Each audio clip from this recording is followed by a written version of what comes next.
Well, I do thank you very sincerely for the opportunity of being back. It was a pleasure the last time I was with you, and being able to approach this particular topic in this context is great.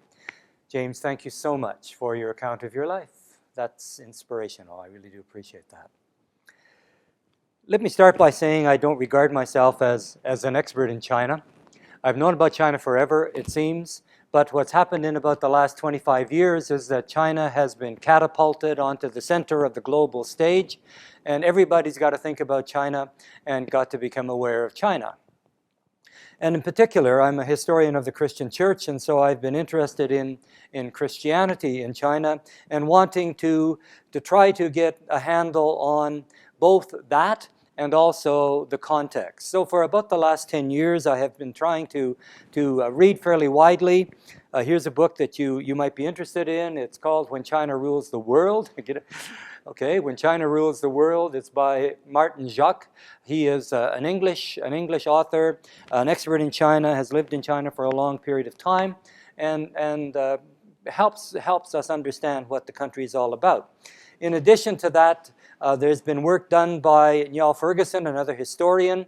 I subscribe to the ucnews.com. It's a Catholic news agency bringing information out of China. And I get daily comments about what's happening in the whole of Asia. And then lastly, I've been watching The Economist, because The Economist has had to be very interested in China and has been giving a great deal of information about China. So having said all of that, I've had an opportunity to travel in China a couple of times. The first was a trip in 2012 when I was there for a couple of weeks.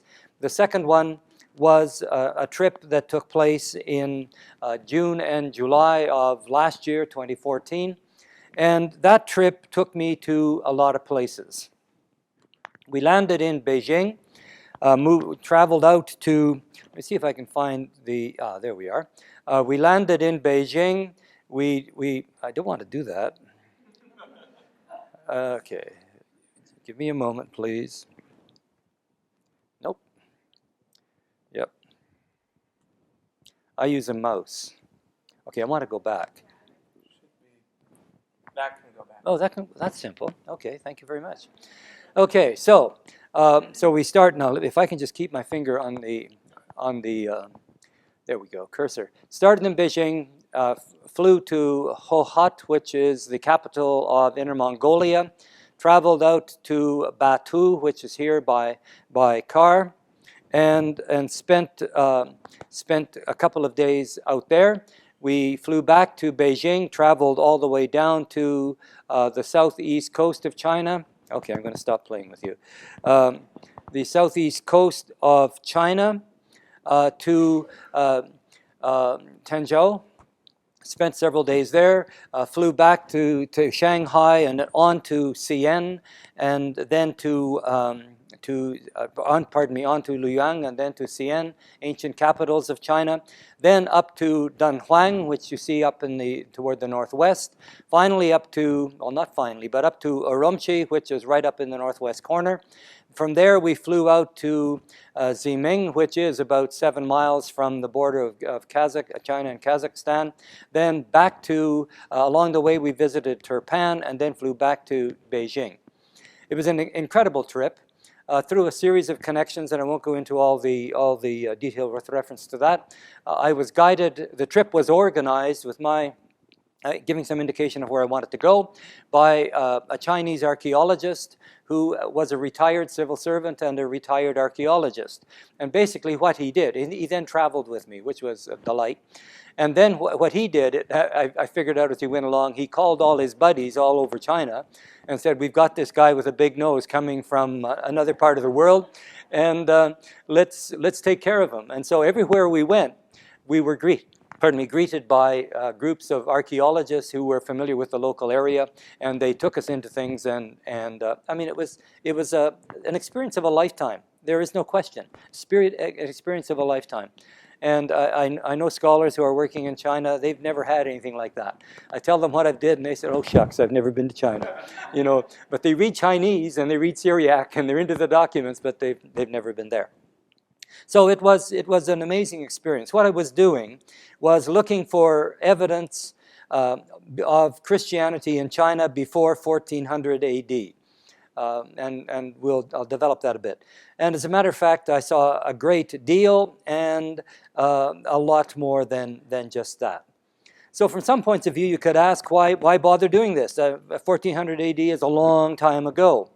But as a historian, I have to suggest that we really can't understand the present without a knowledge of the past, and we have trouble understanding the past if we know something about the present.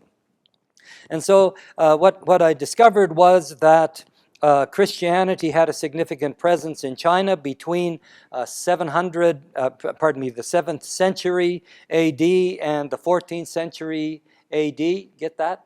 The 7th to the 14th century. And we've actually got the names of some Christians. And so there's Alu Open, Jingjing, Ku Tizi, Sogaktani Beki. No, she wasn't Chinese, she was Mongol, but she was very much involved with the Chinese. And so these people are our brothers and sisters in Christ. And in fact, one of the pieces of information that continues to stagger me is that Christianity was an Asian religion until approximately 1350, meaning there were far more Christians in Asia at that time over a much broader extent than there were Christians in the West and in a particular area. So what we're really dealing with Christianity is an Asian religion, because it was an Asian religion for a long time more than it's been a Western religion. And I'm still trying to figure that one out. And so what I'm attempting to do tonight, and I'll keep moving if I can, I'm looking at China in its vastness and its diversity, and I'm noting that China has a history with Christianity, and that China is being challenged by Christianity once again. So I want to start off, first of all, by talking a little bit about what I actually did. So China is huge. Martin Jacques talks about China as a continent state, meaning the population is so huge that it may as well be a continent. He also calls it a civilization state, meaning by that something like 91% of the population of China counts itself as Han China, and they perceive themselves as sharing a civilization that reaches back 3,000 years.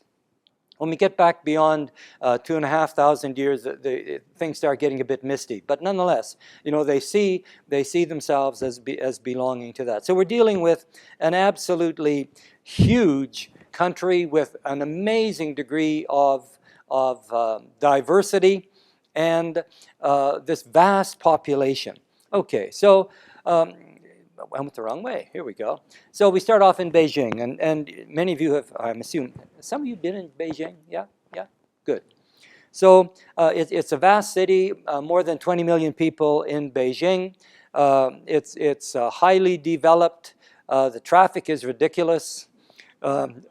People drove me around, boy, and I am so glad. But there were times when I thought, okay, I'm not going to watch because they were doing things that were really frightening. Anyway, and so, here's some of the traffic areas in Beijing. So, I mean, it is a remarkably developed city commercially, and yet you look down the occasional alley, and here you see laundry stretched on a line from one side of the alley to the other. There are these contrasts. And then I happened to be awake at 5 o'clock one morning, jet lag, and I looked out my hotel window and I saw that. And so I'd been seeing these massive trucks, and the trains carrying freight. Well, 5 o'clock in the morning, here's this guy, carrying freight to one part of Beijing to another. And this is Ximing. Ximing is the capital of Qinghai State, very near to Tibet. When I visited there in 2012, I was impressed by the development of infrastructure and the housing projects. You see a lot of new buildings, up here. Well, you can see them. And what is happening is that people who are living in quote slums are being moved out of those buildings into this kind of accommodation, and it's absolutely extraordinary to see. This is Liuyang. And this gives us a bit of a more striking picture of how it works. I am told that over here on the right, in the open space, was a slum. And over here on the left is a block of flats. And so what basically has happened is the government has built that housing, moved the people into that housing, bulldozed the area, and then that's going to be open for development. And it almost made your head spin to see the degree of development that you saw over and over again. China was a diverse place. So here I am up in the northwest, the Tian Shan Mountains. Look at the snow on that's mid-July, and so we're talking about real mountains here. These hills are probably mountains as well. They're just to the southeast of Beijing, and heavily wooded, as you see. Now the contrast is amazing. This is in Inner Mongolia, the steppes, the grasslands. And we were heading for an ancient city, and it was very interesting to watch because we were on a hard surface road, then on a gravel road, then on a well-maintained gravel road, getting narrower, and then on a two-lane. And this road kept getting smaller and smaller as we went. And it was just striking, having seen Beijing, to then go on and see that. And desert. There are significant parts of the landmass of China that are desert, and these are, of course, real deserts, but lakes. And so we're up in the mountains in the northwest. And this is an absolutely beautiful location. But there you get a sense of the development of the infrastructure. Believe me, as we drove across in a van, across that bridge, I felt as though I was in the Alps again. I mean, it was exactly that feeling. I mean, here was this massive bridge, and then we went through the mountain and came out on the other side onto another bridge. I mean, it was just astonishing. But what is even more astonishing is that almost all of this has happened in the last 10 years. And in some cases, the last 5 years, and so particularly in the remoter areas, the development is just staggering. So here is a rail line. When I was there 2 years ago, they were building that. When I went back in 2015, at 14, it was complete. And this is a train track that links Urumqi up in the northwest with Beijing in the northeast. And one of the things you can travel on is the bullet train. And I had the experience of doing that. And that was very interesting. This is based on magnetic levitation technology. I mean, when I heard those words, I was frightened of what I did, what I had done. And there are something like 16,000 kilometers of track for these bullet trains. They have a top speed of 450 kilometers an hour. And so we're sitting on this train traveling from one city to another, and at the front of the coach, they had a speedometer for your entertainment, and it hit 301 kilometers an hour while we were traveling. It was really, really quite staggering. But in the midst of all of that, I met many Chinese, and this gives you an illustration. I'm the only white guy in the crowd, and furthermore, I don't speak Chinese, and most of these people don't speak English. And so this young woman to the right of this particular archaeologist, she was my savior. I mean, virtually every conversation I had with anybody while I was there went through her.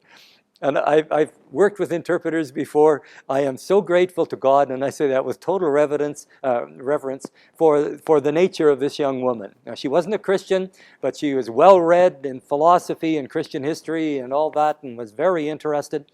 And she handled all my conversations. I'm talking to people, and I'm thinking, I wonder who you are hearing. Is she getting it? And then I'm hearing back from them through her as well. Now, nobody hit me, so I gather that she was doing a fairly good job. But here were these groups, and these people just came out. I came along, and these groups came out of nowhere, and it's all because of the fellow just to my left. And eventually, I said to him through Lingua, the interpreter, I have now figured this trip out. I know what's going on. I am a pretext for you having a party with all your friends. and he just laughed. but that was certainly happening. And so we were around the table day after day after day. I ate more food than I would care to account. Some of the meals were small. The gentleman you see on the right of the screen is a curator of a private museum. And I learned, I sensed that one should be suspicious of private museums because there could be a black market outlet. But nonetheless, he took us out to dinner. And Mr. Young, the fellow with his finger up, he was the archaeologist, and he was scolding this guy because he didn't show him everything he had. And this guy said, I can't, some of it's illegal. So, okay.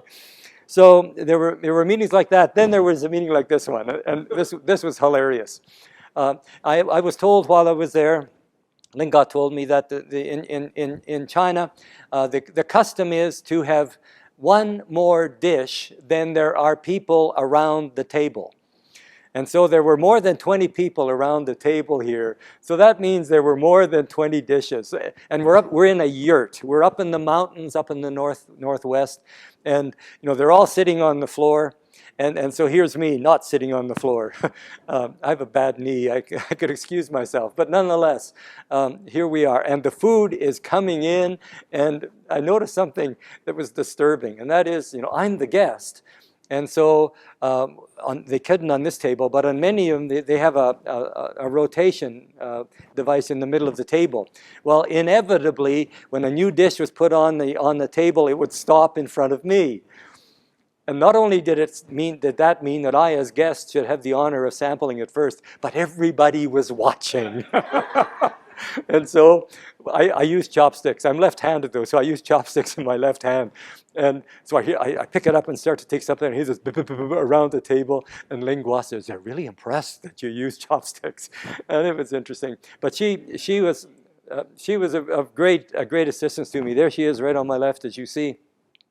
And so what I did was I had her teach me Chinese etiquette. What do you do? So a dish would arrive in front of me, and I'd lean over and say, okay, Mom, how do I handle this one?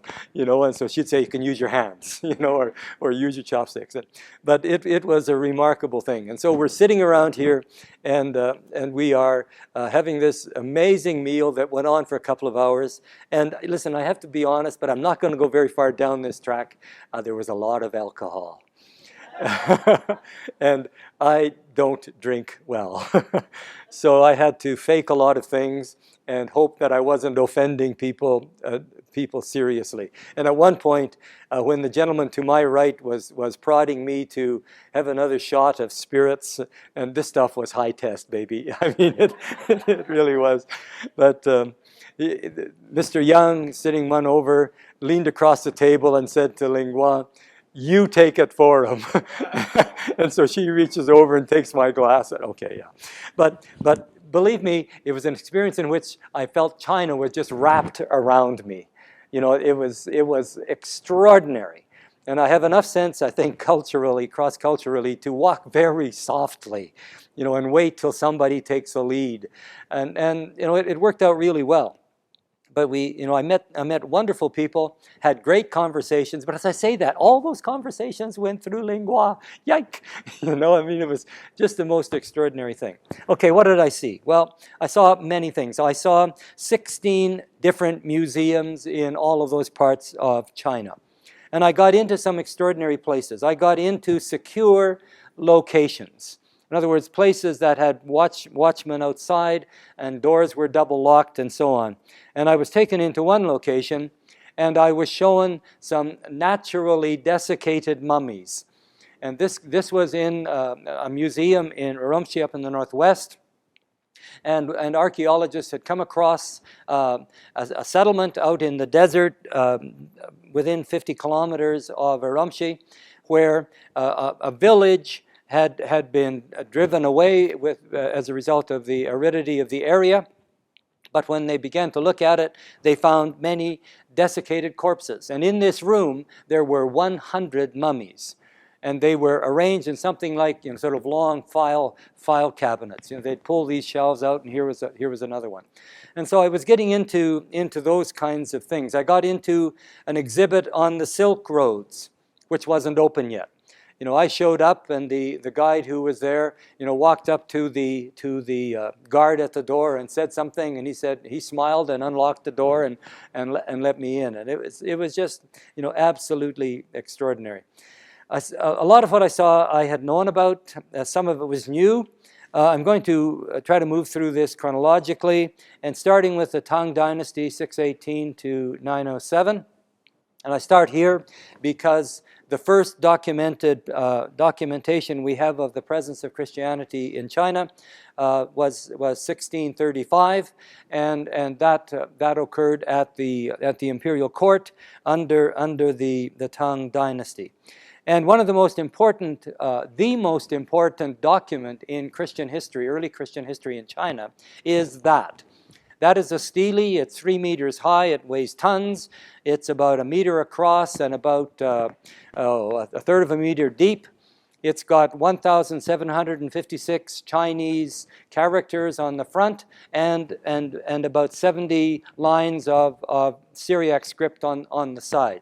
And what it does is it gives the story of Christianity in China from 635 to 781. And it was really something to see this. I'd heard of it for a very long time. So what you're seeing here in the large characters is the statement. This is a monument to the spread of the Qing religion of Daquin in China. Daquin means the eastern part of the Roman Empire. But there's something else I want you to see, so we'll get a little closer to that. And what I want you to look at is just above the top row of characters. And there's something etched there that's quite striking. So it's a cross, but it's a cross that's got beads on each of the 3 arms. And so you see the little round beads. And the one at the top, and this does not come out clearly in this picture, the one at the top, the bead in the center at the top, has a flame around it. And it's sitting on a lotus plant. And on both sides of the lotus plant are clouds. And so the cross comes from the west. The beads, particularly the bead with the flame around it, the lotus plant, and the clouds are all Buddhist.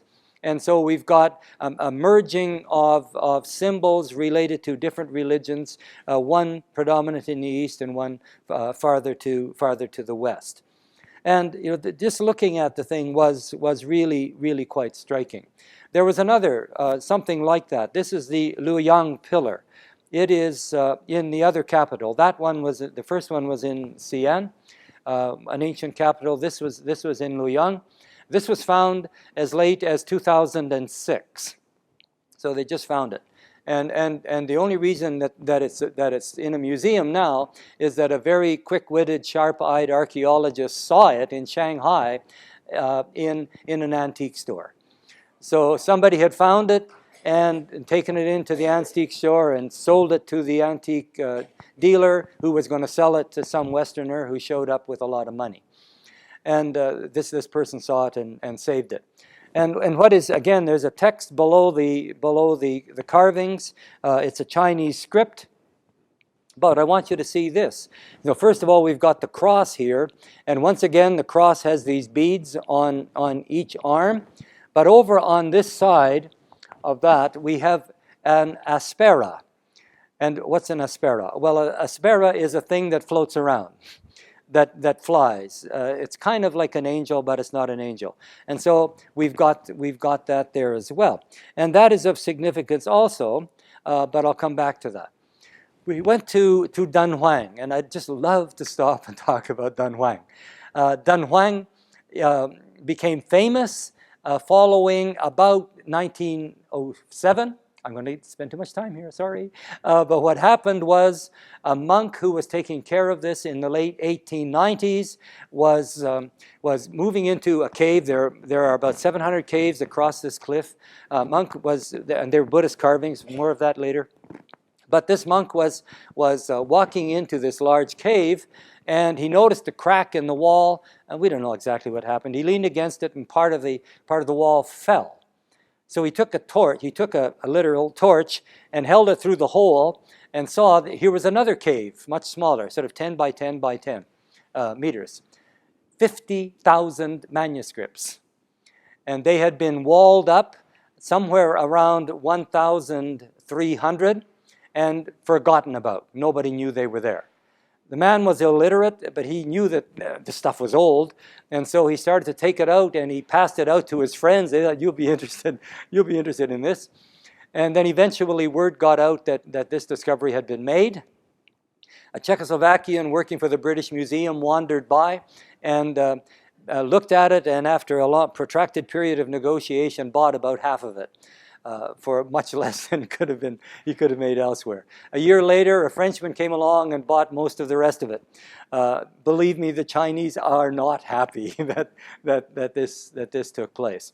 So 50,000 manuscripts. They're all over the place. Some in China, some in Berlin, some in St. Petersburg, but most of them in London and in Paris. Most of them are Buddhist. Most of them are in Chinese, but there are actually 9 other languages, and 7 of them are Christian. And they got preserved in all of that. Now the interesting thing is, once that discovery was made and these Westerners took the stuff home, then everybody started to think about this. And this has become one of the primary tourist sites in China. Like hundreds of thousands of people visit this place now. And so it's highly sophisticated, and literally millions upon millions of renminbi is being poured into the development of this to preserve the Buddhist statues within it. And so you run into places like that. I had the privilege of visiting a monastery. This is a Christian monastery. It was occupied between the 7th century and the 11th century. In the background you see Turpan. That's just a little oasis of about 2 million people. It's out in the desert, and it was part of the major trading route. And I knew that this thing was around somewhere, and I asked the archaeologist if she could take me to it, and she wasn't sure what I was talking about, and then she figured it out. And so along she comes with a 4-wheel off-road vehicle. And I thought, okay, this could be interesting. And so we're climbing up the side of this foothill, and eventually we come to it. And it was a moving experience to be there. And there were other things. I saw in Luoyang, I saw memorials of tombstones with inscriptions of people who were Christian and who had died in the woman in about 812 and her husband in 827. They were both Christians, probably, but certainly the husband was, and it was intriguing to see all of that. And then, so that's early, but then we can move to later in the period, and this is the period in which Christianity ceases to lose its presence. As a matter of fact, Yuan dynasty from those dates, and this is where most of the archaeological material dates from. And so most of the archaeological material that has been found up to this point comes from the later period. And we wandered around looking at a great many of these. So here are Andabazi. It's an ancient city. It was part of the Mongol defense arrangement. There were 400 Christian graves here, and they've all been robbed. And so it was astonishing to stand there and just sort of look around at all of the indentations in the soil are Christian graves. And this is in Inner Mongolia. They had the top stones on them. I don't know what you call them, but I call them a top stone. So you've got a grave, and this stone is carved, and it's laid horizontally on the grave, and clearly it's Christian. There's the cross, as you see, and it's sitting on a lotus plant. And that's what you saw around that. And we saw many of those. Here's one that was inside the museum. And this one was dedicated to somebody who had some influence and money, it seemed, because it appears to be marble as opposed to most of the stones which were sandstone. And so, I mean, it was absolutely striking to see these kinds of things. Back down in the southern part of China, here's another aspera. You remember those things that float around? Well, here's one. But this is on a Buddhist temple. And it's on a Buddhist temple that antedates, that is before Christianity arrived in China by close to 1,000 years. And there were a number of these along the way around this temple. The archaeologists took us to a major museum, and we saw more asperas. And here they are again. But the cross and the beads and the lotus branch. And we saw close to between 30 and 35 of these tombstones down in this museum in Tanzhou in this the southeastern part of France. Where did that come from? China. But it gives you an indication of the reality of the Christian presence and the integration of Christianity with the wider culture. This is another gravestone. It comes from up north. The inscription reads, "Faithful George died and left this world in 1377. That's nice, because now we got a date. And in archaeology, that's precious. And so you can use this to look at some other things and compare it and determine the relative date of other things that aren't so clearly dated. So there's a good deal of evidence that lets us see all of the presence of Christianity at this time. And this one is kind of in between Yuan at the end and Tang at the beginning, but it may be late Tang. This young archaeologist was working, just doing a survey of a mountain outside of Luoyang, and he saw 5 niches like this, and he immediately recognized them as burial niches. It's a Buddhist practice. But above this one is a cross, and that stopped him. And the fascinating thing about this is, just below this, down the front of the cliff, are the Longman grottos. And these are about, there's about let me get this straight, about 4,000 caves carved into the cliff on both sides of the Li River. And there is something in excess of 100,000 statues of the Buddha and the Buddha's retinue in all of these caves. I mean, they're staggering. But up above them is what looks like a Christian burial ground. And then we could go on to a city. We're back in the northwest. This is Gaochang. And we're looking at a major city with a population that reached 50,000 people. And but again, it's from around 1200 to, 1200, is that what I mean? Yeah. And 1300. But the building with the opening space there was a church. When it was excavated by Germans around 1907, they saw all kinds of artifacts that were clearly Christian. And we can look at one of these. This is a picture that they saw. And so they looked at this picture. They decided that the individual on the left was a Christian clergy of some level, and these are worshipers. He's got a thurible in his hand, and it looks as though he's holding communion articles in the other hand. I don't know how the horse's leg got in there, but that's probably what it is. Now the interesting thing, and I'm going to take you out on a limb here. So I knew about this one, and I was taken into one of the caves in the Beesklick grottos, and this is another series of Buddhist caves. And we were taken into cave 38. It was locked, and so the guide unlocked it and took us in. And it was as dark as you could possibly imagine, very little light coming in. At the back of the cave, there was a chain link fence that kept you away from the back wall. And so we're standing looking at this, and as you can see, there was something there, but I mean, it's suffered a lot of damage over the years, and we could go into that, but we won't. So at one point, she's saying the designs that we see over here are Manichaean, but scholars think that the design on this side is Christian, dating from about 700. And I thought, I got to get a picture. And so I have my camera. I was afraid to use flash. I should have done it. And so we had 2 people holding the lights on their cell phones, over the fence, and I'm taking this picture. And you see, what struck me is that as soon as I saw it, I thought of that other picture, this one. The hairdo is exactly the same. this cave in which I saw this is about 10 kilometers from the city in which the other thing came from, and it's approximately, well, it's actually earlier, but than this one was, as far as could be dated. The other one was.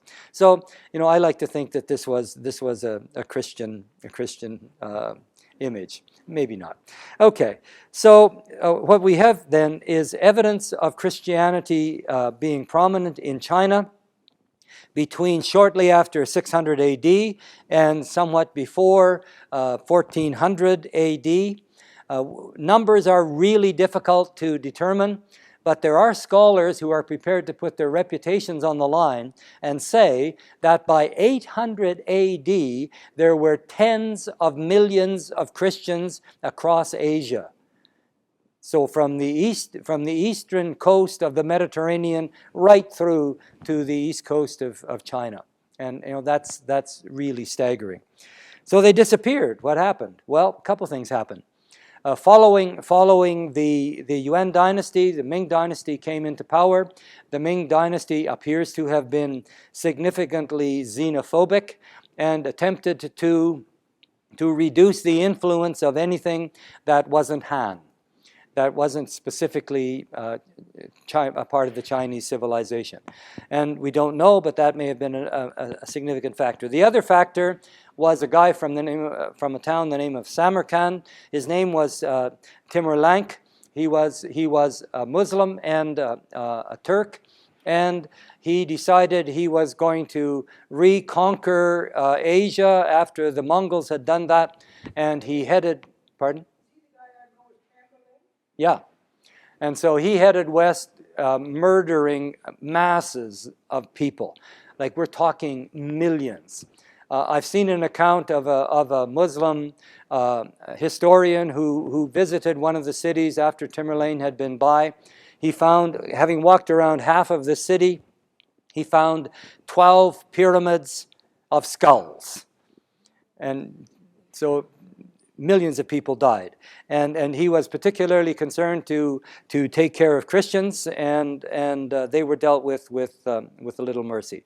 So the Ming and Timur-Lenk were probably major factors, and more could be said about all of that.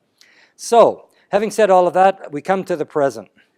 And when we look at the present, what we see in China is, I would suggest, an ambiguity with reference to Christianity. The number of Christians in China is exploding. You know that. The latest figure that I am prepared to quote comes from 2010, so that's 5 years ago, and it comes from the Pew Forum in the United States. They estimate that at that point that there were 68,410,000 Christians in China. It's almost certainly significantly larger than that. And where did I hear this? It wasn't when I was there, it was when I was at home. But somebody who appeared to be in the know said, there are now more Christians in China than members of the Communist Party. And, that might be true. I don't know. So huge numbers, and the Chinese obviously know it. And in fact, as I was traveling around, I had several conversations with well-informed people, and they were asking me for explanations of this rapid growth of Christianity. And it was really quite striking to see the concern that they had, not about the presence of Christians, but concerns about the spiritual tone of China generally. One of them said, China has lost its soul. Now that has to be qualified, because Confucianism is still there, Taoism is still there, Buddhism is all over the place, but it's Confucianism and Taoism that seem to be more or less universal foundations to the culture. But having said that, there is such a rapid growth of Western-style commercialism and narcissism, et cetera, et cetera, et cetera, that people who are thoughtful are wondering what's going on. So all of that's happening. Well, early in 2014, as you know, the government in one of the provinces began to act on Christians. And they destroyed a number of churches. It ended up being well more than 50 churches were destroyed. This is one that had been built about 2 years prior to its destruction. It seated about 5,000 people. and the pastor was incarcerated when he tried to resist the action. But nonetheless, it was reduced to ruin. Since that period of time, early 2014, there have been something like 1,200 or more crosses removed from churches. The crosses were often right up on the top of high spires, and the government has decided that that is offensive, and they've had those crosses removed. So there's something going on here. And one of the things that is happening is that the people who are resisting these actions are running into fairly intense government response. And there are a significant number of people, including lawyers, who are trying to defend them within the context of the Chinese Constitution, who have now been imprisoned and haven't been heard from for quite a while. On the other hand, in 2014, that was created by the government. So what's that? Well, what that is a representation of Aluopan arriving in China. And so the guy in front of the camel is supposed to be a Syriac monk by the name of Aluopan. He's being greeted by Chinese scholars, and this is the guy who brought Christianity, who was first recognized as bringing Christianity to China in 635. And so here the government has built this, and there's a beautiful cross just above it, and there's a lovely church close by that I think the government built. Oh, okay, and so and there's no cross. That's right. That's right. That's right. But then there's another little feature, and that is, I visited these 16 museums, and wherever I went, when there had been the discovery of Christian artifacts, they were on display. And they were not only on display, but they were in your face. You walk in the front door of the museum, and the first thing that catches your attention is a cross. And you say, excuse me, where am I? That happened over and over again. And it was really striking. And furthermore, the archaeologist who was traveling with me, and Lingua, the interpreter, told me this later, as we traveled around, and I went to bed because the rest of the boys wanted to drink. Anyway, what he said is, once I had left, what he was doing was saying to the local archaeologists that they had to get serious about looking for Christian artifacts. Christians were there, and they had to look. And so he and I, at that point, were throwing ideas around, a conference between Chinese scholars and Western scholars in China or Canada looking at early Christianity. And if you've got $1 million, I'll be glad to talk to you. Yes. You're doing it. I'm disappointed. Okay.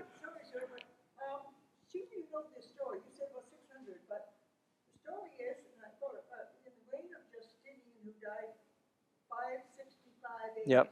Yep. There were supposed to be these two monks, the story, they went to China. Yep. Or did they preach Christianity? They came back smoking silkworm eggs. Yep. Did they preach any Christianity while they were at it? Probably. Yeah. Stories from ancient them. Yeah, there is. But at that point, there's certainly communication between the West and the East.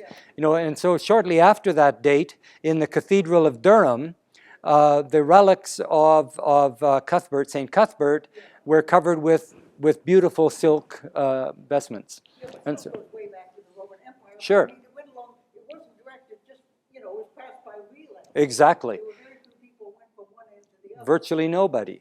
And so the goods and the ideas pass through many people. Now, were some of those people Christian? We simply don't know. Those monks were There's, supposed to be the ones who came back to yeah. Constantinople. Well, if there were monks who were supposed to be, that is problematic, because there's no evidence within the scholarly community to suggest to accept any direct contact like that at that early date. Okay, so looking at this, I suggested right at the beginning that China is being challenged again by Christianity. China? challenged by Christianity? I mean, we've got 1.4 or 5 billion people in China. So what's a measly 68 million going to mean in that situation? Well, given the history of China that I've become familiar with, it appears as though the leadership of China, regardless of whom you're looking at and what period, becomes really uncomfortable when it starts to feel it's out of control of everything going on in the state.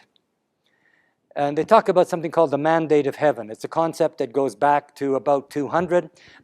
It's not heaven the way we think of heaven, but there's kind of some sort of a celestial management program that's all impersonal. And when you have power and take control, then you have the mandate of heaven. But if things fall apart and there starts to be rebellions, you may be replaced, and the mandate of heaven will go to somebody else. And certainly, the growth of Christianity is happening outside of the control of the state. I mean, they're trying, like everything, to keep track in the Three South movement, the official branch of Christianity that has a department an office in the government of religion and the Chinese government. But when you start getting up there, then it becomes shaky. And so, yeah. So it's interesting to think about what's happening in China. For China, clearly, history is very important. China knows its recent history very well, and the burgeoning of Christianity takes place just after the end of what people have called the century of humiliation for China, and they are not interested in being humiliated by the West again. They see Christianity as a Western religion, and they're very nervous. And one of the things I would like to do is to help, and this is pretty cocky, help them understand that in fact Christianity has been around in China a lot longer than most of them know, with a far more, a much larger number of Christians than they could imagine. And not only that, in the early stages of their presence in China, Christians were working hand in glove with the government itself, occupying key positions in government. Okay, so looking at China is a fascinating experience. Believe me, folks, I have a vast amount to learn. I don't expect I'll get to everything I really should be getting to, but I'm going to try.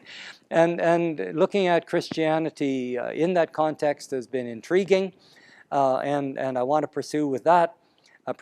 But most certainly, it's a part of the world and an experience of that part of the world that all of us should be aware of, because China's going to go through bumps and difficulties like all states do, but the way in which China is growing indicates a tremendous amount of strength that's going to ultimately influence the whole world quite dramatically.